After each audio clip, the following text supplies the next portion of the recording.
All right. Good morning, everyone. Good morning this morning. Glad to have you with us, Market Street Church of Christ, on our Sunday morning Bible study hour. If you want to open your Bibles to Romans chapter 7, that's where we are today, where we're going to pick up where we left off last week. As most of you know me pretty well, I just can't go fast through the Bible, especially the New Testament, especially a book like Romans. Some are able to do that, to be able to cover an entire chapter in 1 minute or one meeting, one class session, but just can't do that. There's just so much, and so we are going to extend this into the next quarter.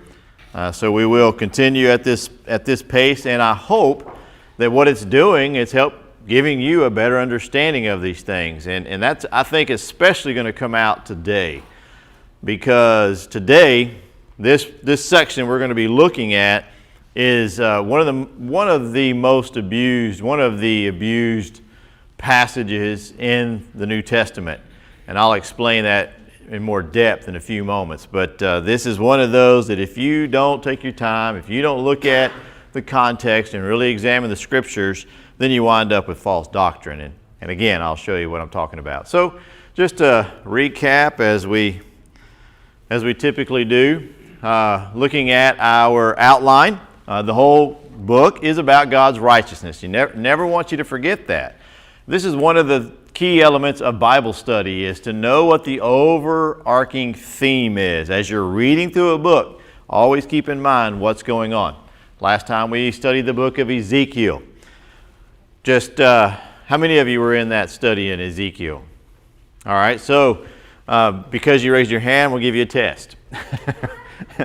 Real simple. Who was Ezekiel talking to? You remember who Ezekiel was talking to? Talking to I heard Israelites. Is that what I heard? Talking to the Israelites, right? Where were those Israelites? Where were the Hebrews? Most of them were captivity. I hear captivity. All right, so there you go. You keep that in mind. They're in captivity. Remember, he was by the river Shabar. They're in Babylonia. And so he's talking to people who are now being carried away, and he's basically showing the message of, see, God keeps his promises, and therefore you need to listen to what he has to say. And that's why, if you keep that in mind throughout the whole book, then you understand why he says what he says. Well, it's the same way in the book of Romans or the book of anything you're studying. In this case, it is God's righteousness in the church. And so if you keep that in mind, if you keep that focused, then you'll always understand what's going on.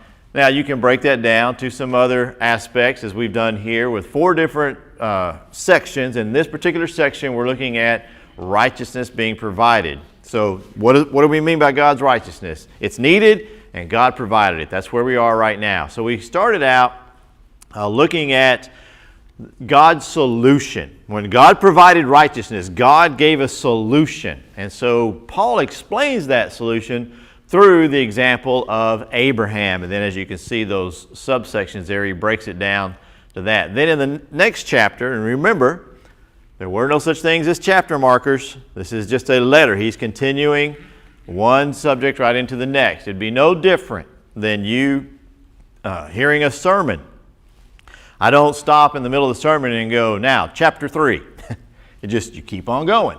So he keeps on going, and he explains this example of Abraham as being justification by faith. And that's what he's trying to help these Christians understand. So we're talking about context. What kind of Christians is he talking to in the book of Romans? Primarily, principally. Jews. There you go. So primarily Jews. These are Jews who have converted over to Christianity.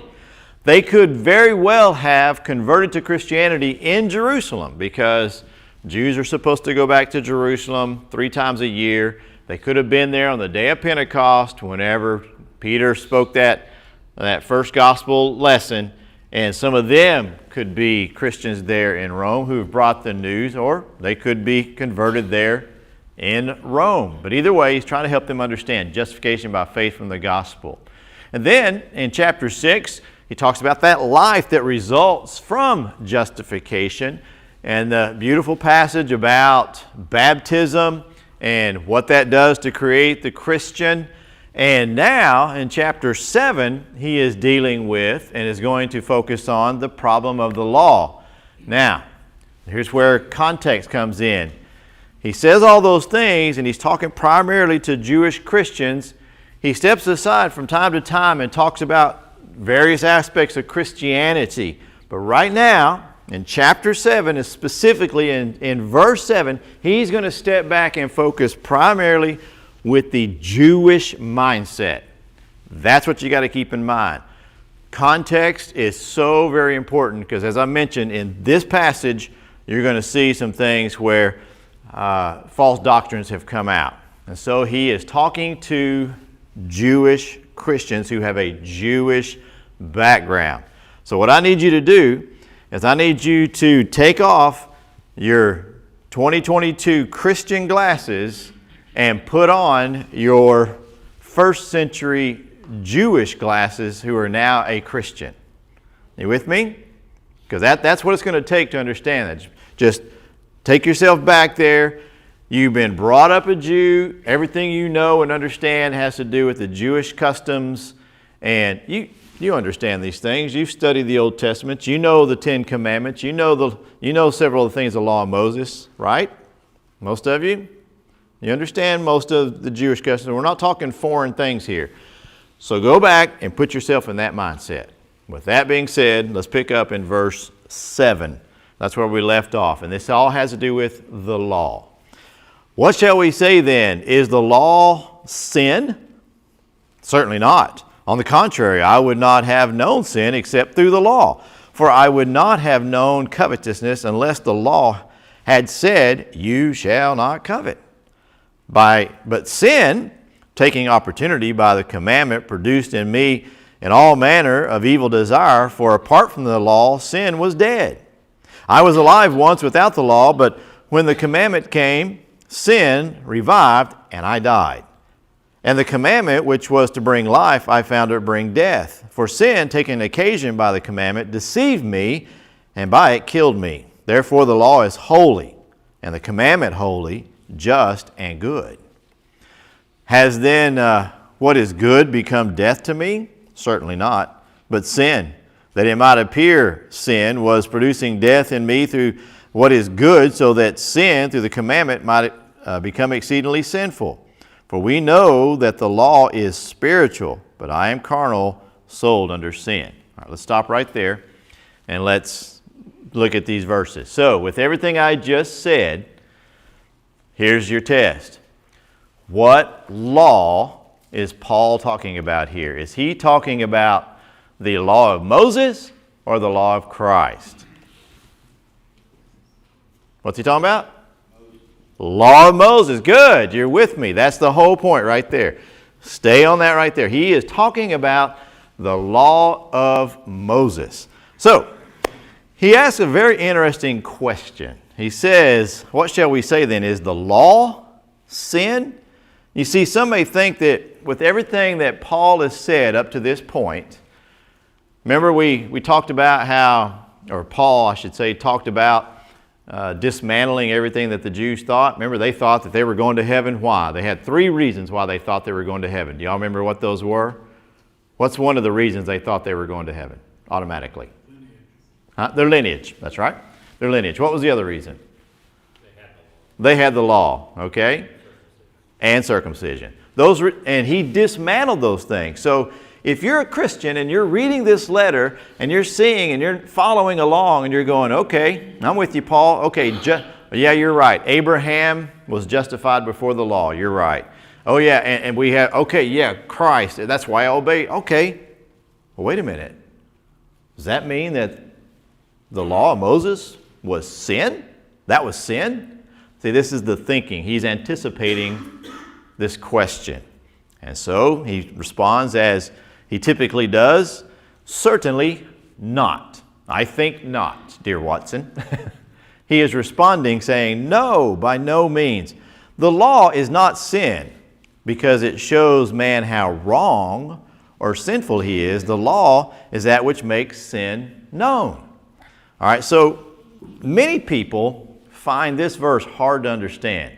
This is kind of the beginning right here of this whole passage of where people start to get confused. And they try to force something in here which is not there. And it's not involving this internal conflict within the mind of within the mind of Christians, but with the mind of one under the law.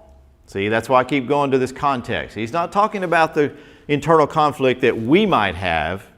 He's talking about what a Jew might have, trying to work all this out about the law. All right. There are some things that are difficult to grasp. Isn't that what Peter said about Paul? In 2 Peter 3, verse 16, our brother Paul, some things he writes which are difficult to understand. This would be one of those things right here.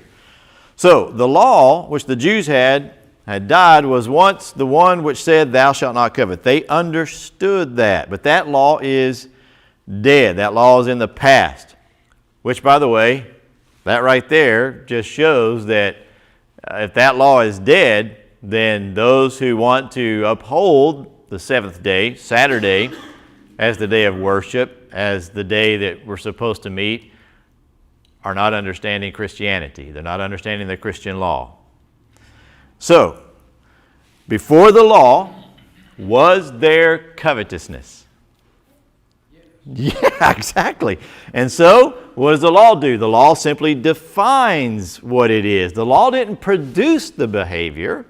Man already had that within themselves. And so, the behavior itself was wrong. And so, he's simply saying the law exposed that. It showed that. Now, sometimes, when you think about it, we could kind of get ourselves in this same predicament of thinking this way, because when we're evangelizing someone, and if you've ever sat in front of someone and you know their history, their behavior, their background, be honest, are you a little bit timid to share exactly what the law of Christ says? Why? Why are you a little timid? Because what will it do? It'll offend them. That's a good word. It'll step on some toes. It puts a big, bright spotlight on it, doesn't it? It offends them. It steps on. But is it you? Are you the one that's offending? There you go. I see some head shaking. No. See, that's what the law does. You got to let the law do its work. So the law is not the problem. Man's ability to keep it is the problem. Amen? So that's the whole point that he's trying to get across. Now, this is not the first time Paul has said this. He's already kind of said this in previous chapters, but what is the famous quote that Winston Churchill is known for? When they asked him, how do you learn something? What did he say? Repetition, repetition, repetition. And so you just say it in different ways, in different manners, so that it sinks in, because you have to do that. And Paul is a master teacher. So he's touching on a philosophical question that really mankind has pondered about for centuries. What is a very common phrase that's used among people nowadays when it comes to rules? What do people typically like to say about rules? If you say, well, there are rules that you have to follow, what's a typical response? That's exactly it. Rules are meant to be broken. No, they are not meant to be broken, especially when it comes to the law of God. If giving law creates an opportunity to violate that law, why would God give the law to begin with? Right? Why would he do that? And so, the only sense in which knowledge of the law produces sin is our common tendency to always want to do the opposite. You tell a small child, don't you do that. What is that small child probably going to do? They give you a sideways glance and run off A sideways glance. There you go. A sideways glance and run off and do it. Well, guess what? Mankind, human beings, we never really lose that tendency. We never really lose that, and we do that. That's why that phrase, rules are meant to be broken. All right? And therefore, we have people who have vocations like attorneys to say, no, they're not to be broken. All right? What's the same way with God's law? They're not, no, that's not what it's about. It's verse 8, but sin, taking opportunity by the commandment, produced in me all manner of evil desire. Now, what's happening here is Paul is personifying sin. He's making sin out to be like a person, personifying it. And he's saying the opportunity afforded by the commandment to produce covetousness in him. He just said, I wouldn't have known covetousness unless the law said you shall not covet. And so therefore, now that I know it, it's like, oh, now I want to covet. Now I know what covetousness is, and it produces it. It simply means that the motions of sin, this idea, sinful actions or lustful desires are given into. You think about, again, a little child. You know, you say something to them like, the first sin. What was the first sin?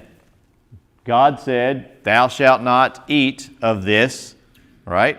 And what was the first sin? They ate of it.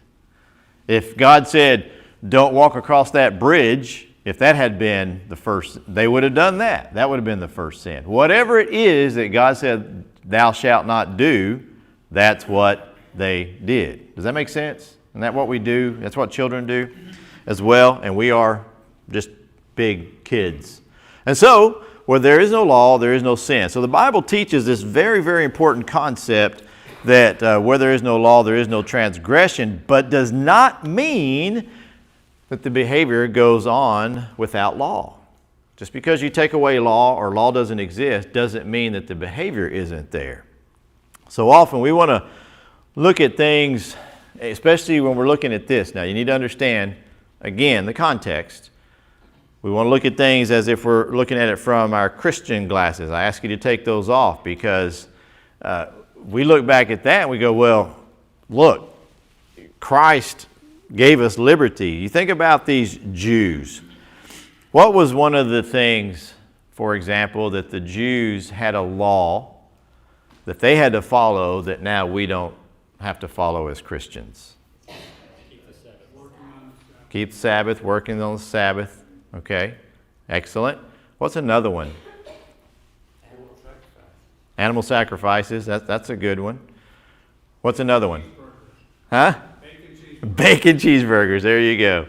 So all of those that you said are correct, but I want to use this one for illustration. Is that the food? There were dietary restrictions, right? There were certain things that they could not eat. And so even after Christ came, even after Christ died on the cross and freed us from our sins, were there Jews who still struggled with that? Yeah. Chapter 14. He's going to do that in chapter 14. In 1 Corinthians as well. Peter had to be told, hey, what God has purified, don't call unclean. Then you got all these other confusions and everything. So just think about it. If you've been raised your whole life, all right, remember these are new Christians. If you've been raised your whole life that you cannot eat pork. You cannot eat pork. You can't have bacon on your cheeseburger. You can have a cheeseburger, but you can't have bacon on it. All right, that's what the Gentiles do. And now you got these Gentiles sitting in the church building, you know, where they're having hey, we're going to have a potluck dinner today, and the Gentiles bring in all their hamburgers with bacon on it. You're going to have an issue with that? Is that going to be difficult for you to go, I wasn't raised that way. Are you with me? I wasn't raised that way. That's what I want you to get in your head. So this is an example of what he's talking about. So do we now sin if we violate the Mosaic dietary or ceremonial laws? No. Unless we're violating our own conscience, then we are sinning. That's a good point. Violating our own conscience.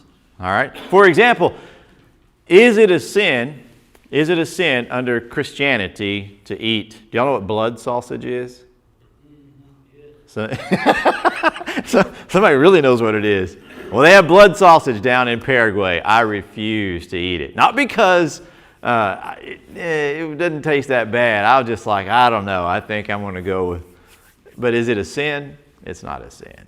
All right, so this is the difficulty that they're having. All right, so I was alive once without the law, but when the commandment came, sin revived. Again, remember, this is kind of personifying sin here. So Paul is talking about before he became accountable. Now listen to the verse. I was alive once without law. All right. Who is alive but not amenable to law? Spiritual laws. Huh? Yeah, babies. What was that? Or a mentally incompetent person. That's a good point. Mentally incompetent. God's special people is what I like to call them. So babies and the mentally incompetent, they're innocent because the law can't really define. They don't understand law. So they're not amenable to it. But what happens whenever somebody points out, whenever you become aware and the law, different rules or commands or will is pointed out, then what happens? That's what he's saying. Then sin revived and I died. Does anybody know what he's talking about here? Any thoughts? Spiritual death. Yeah, well, in that case, spiritual death, because what he's saying is that you are amenable to it and you are going to be held accountable for that, right? That's what law does. It makes you accountable. So, all that I said at the beginning about context and about understanding this is where we start to get into problems with false doctrine. Because starting here with this is where some want to take and say that this idea that even babies are sinful. That all of flesh, all of mankind is sinful by things like this. I was alive once without law. When the commandment came, sin revived and I died. Their thinking is, Christ came, we have the law of Christ, and now everybody is amenable to it. Therefore, even babies, everyone. And therefore, that's why babies are baptized. That's why parents will take their children, their little babies, and have them baptized, because they don't want those poor little souls to wind up in hell, because they see that sin is now in them. You see the twisting that's happening here? Hopefully for you, you're going, how did they get that out of this? And that's good. If that's how you're seeing it, then that means you're understanding the passage. But that's how people do. They take this and they twist it. So Paul became accountable under the law of Moses. Then sin occurred in his life and he died. So if you commit sin, if you commit sin according to God, what's the result? Go back to chapter 6, verse 23. The wages of sin is death. Okay? That's why you had the animal sacrifices. That's why you had all this for that atonement. But as we know in Hebrews, that the blood of bulls and goats will not take away sin. So the commandment, verse 10, which was to bring life, I found to bring death. So even though it had been given to people that they might keep it and live, they were unable to do it. And thus, as Paul found out, it was not unto life, it was actually unto death. What it did is it outlined God's will. The law of Moses helped people understand the things that God will not accept. What it did not do and cannot do, and read the whole book of Romans and the book of Galatians, is it can't take away your sin. You with me? All right, so that's the Christian aspect of it. And that's what he's trying to help these Jews to understand. The law of Moses simply tells you what the problem is. Now, for sin, verse 11, taking occasion by the commandment, deceived me, and by it killed me. So again, he's personifying this. When one gives in to temptation and sin, the law, which was given for life, now condemns them. All right, so if you give in to sin, what have you done? you've clearly, it's like a big red light goes off. Whoop, there's the sin that he committed. And so it condemns you. And that's the deceptive nature of sin. Isn't sin often portrayed as fun? Isn't most people's like, oh, I don't like you Bible thumpers. I don't like you Church of Christers. Y'all don't have any fun. You Christians don't have any fun. What are they saying? I want to sin and not be held accountable. I learned this truth myself personally, even while I was still living the life of a heathen. Whenever I was a professional musician traveling around, I was not a Christian. I'd fallen away from the church. And whenever I was traveling and performing in nightclubs and things like that, I would partake of the libations that were there. That's an old word, isn't it? The drinks and things like that. And being around those people and everything, everybody's all happy and jovial or whatever. There's some, by the way, that are not. They're crying whenever they start to imbibe. And others think they're 10 foot tall and bulletproof. And so, after a while, I began to realize I can't keep doing this and do my job. It's impossible. And so I stopped. I stopped drinking completely. So here I am now, complete stone cold sober, in a bar full of drunk people. And I really began to see that drinking, getting drunk, is that a sin? Okay, thank you. Getting drunk is clearly in the Bible is a sin. And so getting drunk was fun. That's what everybody would tell me. And I'm sitting back singing to them and watching them and going, how is this fun? This does not look like fun to me. I'm actually the one having fun because I'm doing something I love. I'm playing music. I feel good. I'm the one having fun. Everybody out here drinking, thinking they're having fun, that's not fun. Then you get sick, and then you have a hangover, and all these other things that go with it. Oh, that's fun. But see, that's what sin does.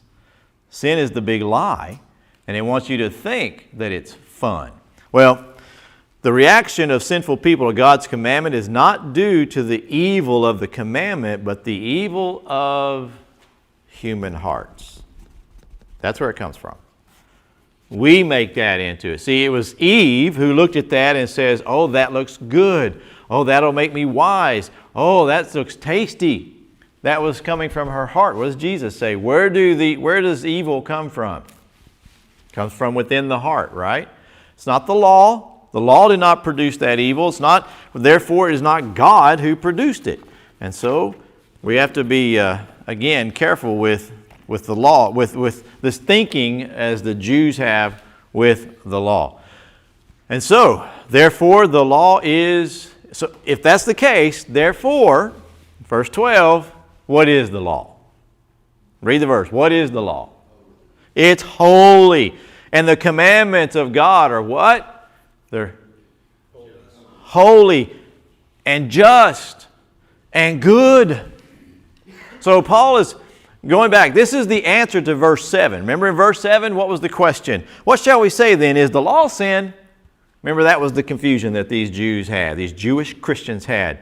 I guess Paul is saying that the law is sin. Since we're not supposed to follow that, since we're supposed to turn our backs on that old law, now that we're Christians, we're supposed to look at the law of Christ. That must mean that old law was sin. It was bad. No. Therefore, the law is holy.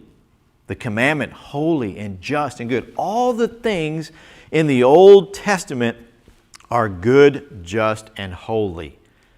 Going back to what he said back in chapter 5 and etc., it's an inanimate object. It just simply outlines what sin is. The way this works is like a big, giant magnifier.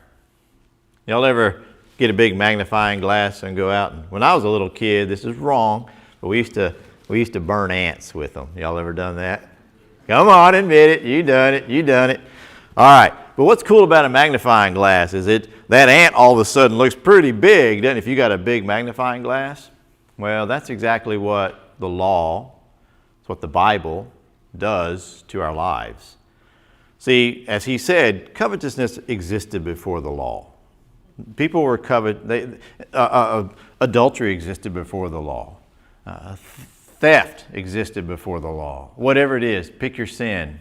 It existed before there was ever law. The law essentially is like this big giant magnifying glass with a bright light saying, look, there, that is sin, and it's magnified. And if you are a true student of the Bible, you should see the Bible as a magnifying glass. And as you grow spiritually, you should feel like your life just seems to be more, let me rephrase that. You should feel like the things in your life, your behavior, and the things in your life should be magnified more. Do y'all feel that way? I certainly do. When I look back, and even now, the more I look at my life, compare it, it's like a big giant magnifying glass is amplifying those things. So, has then what is good become death to me? Certainly not. But sin, that it might appear sin, was producing death in me through what was good, what is good, so that sin, through the commandment, might become exceedingly sinful. So he's showing the chain reaction, that sin leading to death. Okay, so essentially what's happening is this chain reaction. Everything existed before, but now all of a sudden it's like there's this big sign, big light, magnifying glass, however you want to personify it, and all of a sudden it's saying, let's say my problem is stealing. I'm a thief, okay? And all of a sudden there's this big sign that says, stealing is a sin. What has happened? I realize I'm in sin, right? And if I continue to do that, knowing that it has now been broadcasted to everyone and everything, and God has made it clear, I continue to do that, what is the result? This is the chain reaction. The result is death. Romans 6:23 again. You with me? All right, so that's the chain reaction. That's what's happening here. So, it was not the law that destroyed or brought death. Sin is that which brought death. All right, the law did not produce the wages of sin. The law simply outlines it. Death comes from the sin itself. So the purpose of the law was simply to make sin known. My notes say the problem was that those under the law of Moses gave in to their lustful desires. Therefore, the law, which was ordained to life, condemned the transgressor. So you can gain life. God, this is God's will. God is saying, if you do this, you'll be pleasing to me. And as Paul has already said multiple times, this is impossible to do fully, isn't it? It's impossible for man to keep this law perfectly. And he's all leading up to a point to get to Jesus Christ. That'll be the end there. In fact, if you just want to jump down real quick, look in verse 25. Let's keep the context in mind. I thank God through who? Jesus Christ our Lord. So then, with the mind I myself serve the law of God, but with the flesh the law of sin. All right, keep that in mind, because right here is where we start getting into some problems. It exposed the sinner, but gave no means whereby they could be justified. That's the great shortcoming of the law. Its purpose was simply to prove that man and even law could not deal with his sin problem. Man has a sin problem, and the law proved that man couldn't deal with it. Does that make sense? Do y'all follow me on that? Okay. Because this is one of those concepts that people get confused on. But the law contains much that has nothing to do with moral deviance. It has to do with separating the people in the eyes of the world so they would know that they were different. You know, it's not a sin to eat a goat with its mother's milk, but it was for them because it made other people take a look and say, whoa, these people are different. So I think the problem here, the struggle is that much of the law is not about morals, it's about keeping a people separate. And when you become a Christian, the law is gone. That's the deal. It's not good or bad. It's gone. Verse 4. That's what it says. The law is gone when you accept Christ and His new covenant. It's gone. So let's not even debate about it. That's what he's saying, I think. In his mind, he was a big-time lawkeeper, but he's saying, it's gone. The law of Moses is gone. You're a Christian. Right, and clearly, as I've said multiple times, he's dealing with people who are struggling with that, trying to make that separation. And it goes back to the old saying of, that's the way it always was. This is just the way I know it. And so he's trying to help them. And that's why, again, he's repeated himself multiple times and said it in different ways so that he can try to get through to them. All right, so, because the fact that God's law informs and defines sin doesn't make God's law the problem. Unfortunately, this is the way our world thinks. For example, parents are told to not point out your children's sin because that'll make them feel bad. But is it wrong? Is it still wrong what they're doing? So it doesn't matter if it's said or not, the behavior is still there. All right, verse 15, let's continue. For what I am doing I do not understand, for what I will to do, that I do not practice, but what I hate that I do. All of us have those things within us that we really wish we had not done. Those things happen sometimes. We knew it was wrong, and we hated ourselves for doing it, but we did it anyway.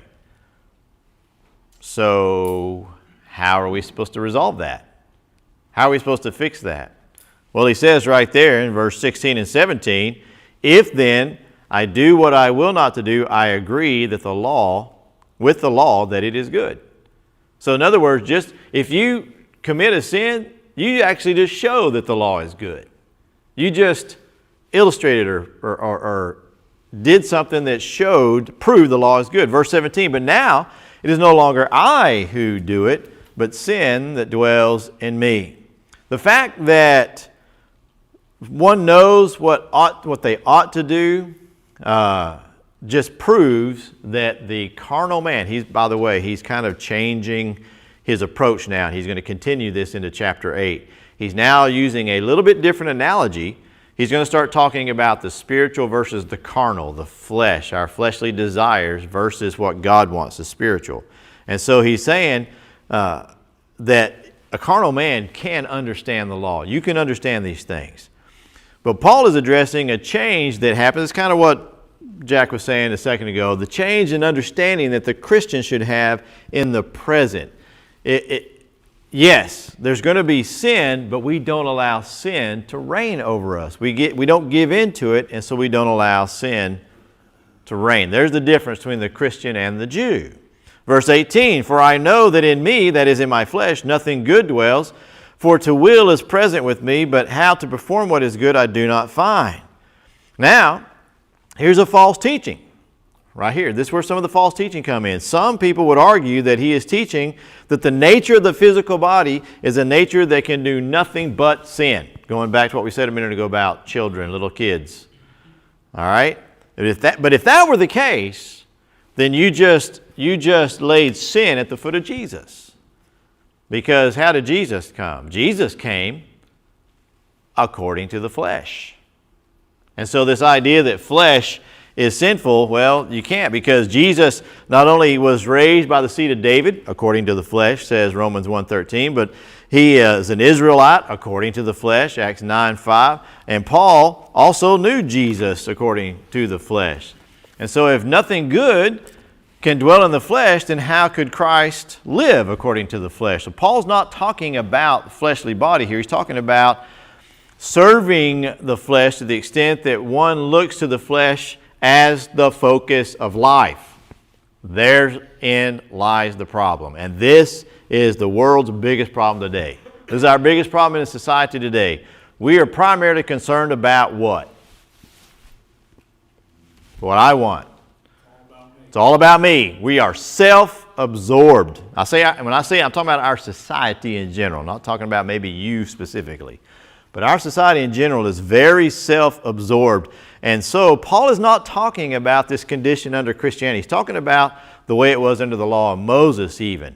So don't confuse this. They were self-absorbed. Paul possessed the right will under the law of Moses, but could not live up to the demands of the law of Moses. This is what he's talking about. This is why you got to keep context in mind, because now, verse 19 and 20, for the good that I will do, I do not do, but the evil I will not do, that I practice. Now if I do what I will not to do, it is no longer I who do it, but sin that dwells in me. There's a difference between just knowing the law and doing the law. And just knowing the law doesn't make you holier. See, this is, now you're getting into some real problem. He's not saying that a Christian exists in a state where they're no longer accountable for sin. All right, so he's dismantled the law of Moses, and he's trying to get them, as Jack was saying just a second ago as well, he's trying to get them to understand about Christianity, but he's not saying you're no longer accountable. You don't just live your life without any way you want to. In fact, this is where false doctrines come from.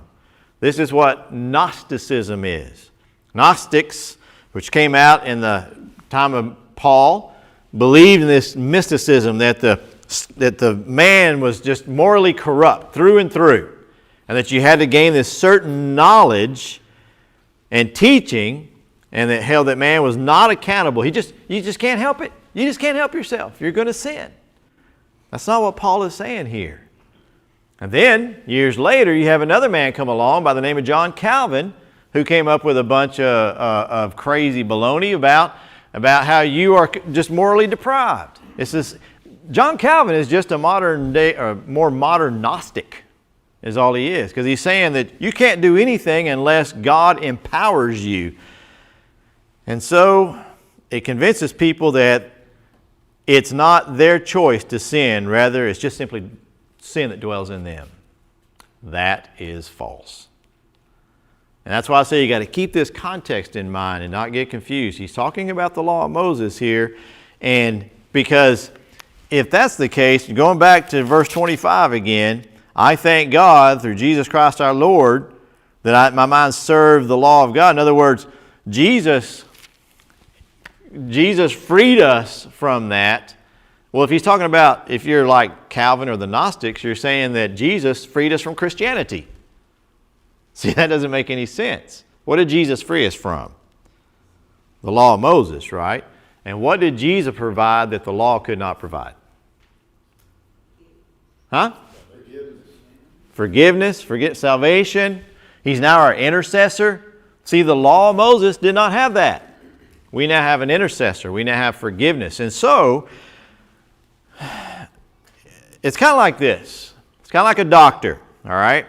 You have a wound, and you go to the doctor to get that wound taken care of. And it's an open, gaping wound. And the doctor closes that wound up and does everything to get it closed up. That's good, right? Unless the doctor has what? Germs on his hands, right? See, that's what the Jew has. The Jew had all those things. Yes, you're from Abraham. Yes, you have circumcision. Yes, you have the law. But what will you always have inside? Sin. And so I don't care how well you keep the law. I don't care how perfectly circumcised you are, or if you have a direct line to Abraham himself, you still have sin. And there's only one thing that will take care of that, and that's Jesus Christ. You with me? See, that's where people get confused. That's why people like Calvin and stuff like that, they love that this has become a very popular teaching, y'all. The most popular teaching in all of Christendom, in religious world, is remove accountability. If I can remove accountability, I can be happy and think I'm going to heaven and do whatever I want to in my life. Because it's just sin that's in me. I can't help it. The sin just comes out. Does that make sense, what I'm saying? All right. So, Paul is saying, no, you need to set your heart on doing right. Again, going back to verse 25, my mind there. Ran out of time. Man, we're almost there. I just had a few more verses to finish up. So we will wrap up, which will help us actually next week. We'll wrap this chapter up, which will lead us right into chapter 8, where he continues this with the contrast of the fleshly versus the spiritual. Troy, isn't he really trying to tell the Jews, yes, the law of Moses is gone, but the law of sin is still with you? That's right. Yeah. And he's going to talk about the law of sin. Us today. Very good point. In chapter 8, he's really going to outline and describe that law of sin. But in regard to law, we have a different problem today than the Jews had, in that some of the laws of mankind put forth are contrary to the laws of God. Yeah. He's going to talk about that in chapter 13. All right. Thanks for your attention. Yeah, exactly.